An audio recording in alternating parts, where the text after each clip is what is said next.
because Charles every single year does something called the Liberty Index. And it just gives everybody an idea of where their state is at. And I think every single state should have one of these. So first, before we get into this, what was the inspiration, Charles, for the Liberty Index? Well, this goes back to 2003 and the Free State Project, which is basically a bunch of people looking for a state to move to that they thought might be liberty-oriented or more liberty-oriented than where they were.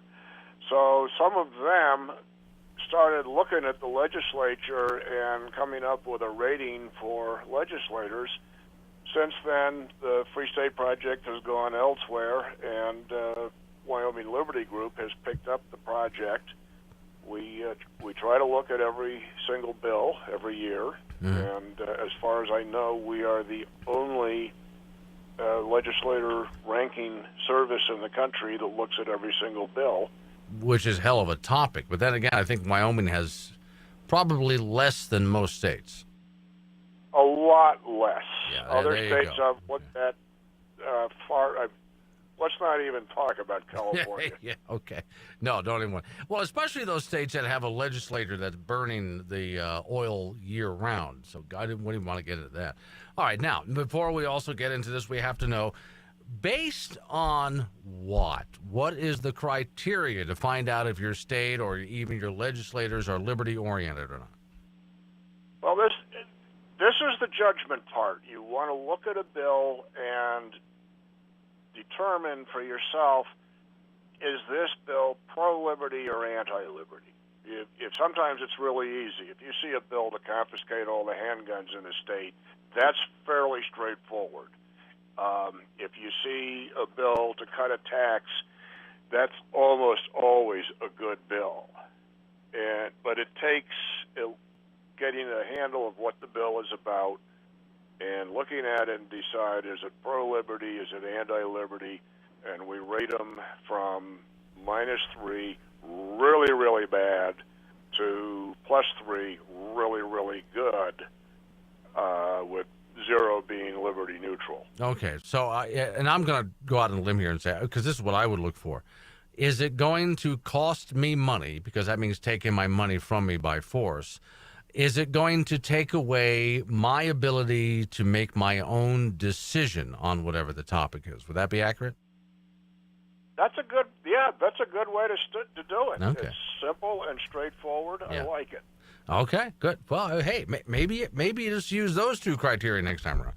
All right. So every single year, Charles calls in to find out how a state did, and we're looking at Wyoming, which is where he's from. How well Wyoming did. So I thought I was moving to the most liberty-minded state, in the nation when I moved out here. How are we doing? We're doing pretty well. I got to tell you that I don't have a mechanism to compare Wyoming with other states. Okay. But I can tell you a given Wyoming legislator where he ranks in the House or the Senate. So I can tell you, for example, that our most liberty-oriented senator is Cale Case from Fremont County. Our number one in the House is Kendall Croker from Natrona County, and so on. But unfortunately, I can't compare you with other states. There are indexes out there that you can get. ALEC, the American Legislative Exchange Council, publishes an excellent comparison of the states called Rich States, Poor States, and that is well worth looking at it if you want to compare the states. Okay, now here's the next good. I think this is a very important question. Are we getting better year by year or worse? I think we're getting better. I'm optimistic, but even that's going to be in fits and spurts, and it's 2 inches forward, 1 inch back kind of thing.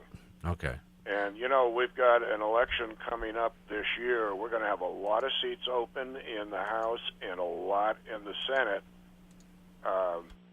So this is the time to be thinking about that. Right. All right. Now, where did we – I'll start with the bad news and go to the good news. So in your opinion, where did we get points off on the Liberty Index? Well, some of the worst rated in the House. Hey, let's name names here. Oh, please, yeah. No, I love naming names. I think people need to be called out. Go for it. Okay.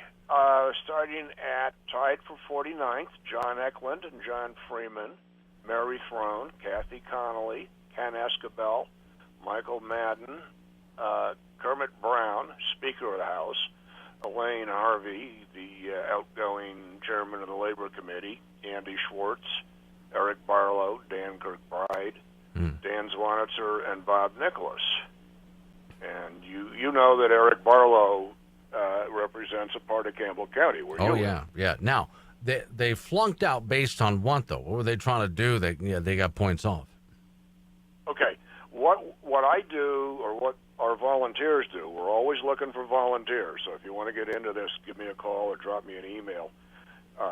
But what our volunteers do is look at the bill like we've described, determine whether it's pro-liberty or anti-liberty, and then I have some software that goes through all of that and looks at the votes and ranks the legislators according to how they voted on this.